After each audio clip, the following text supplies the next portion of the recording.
का खाला हो अखिलेश बबुआ इतना मोटाई गइल बाड़ा। लागता कि आज योगी के पटक देवा का हो। बड़ा मोटा गइल बाड़ा एकदम। पेटवा टवा तोहार तो निकल जात हो। अरे हम योगी के जैसन थोनी बानी कि शाकाहारी दाल भात सब्जी खाइले। अरे हम तो मुर्गी के टंगरी खाइले और बड़का बकरा बकरा के गोश्त। तब ने हमारा बढ़िया हेने हेने भइल बा पूरा। देखा ताड़ा बबुआ तू कितनो खा ले बानू, हमारा से ना जीत पैबा। आज तो तोहरा के हिजे पटकब उठा के हग मरवा। आज हिजा के हगी उते पते चली हो काहे घबरा ताड़ा हो योगी।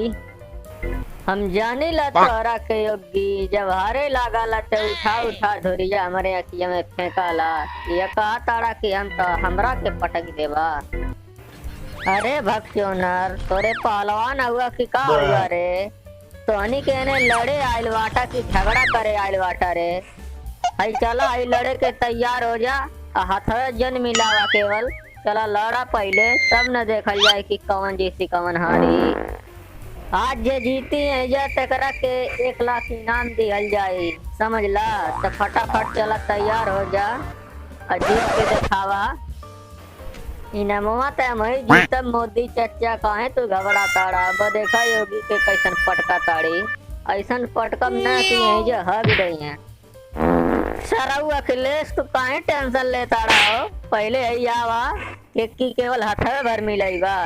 चला एने अब देखा हम पटका ताड़ी कैसन तोड़ा के इनामवा हम लेके जाए। अब देखिया अरे बुड़बक तोनी दोनों के लड़बा की बतियाइबे करबा रे। पहले चला लड़ा इनामवा तो लेके जाइबे रे। जवन जीते तवन लेके जा।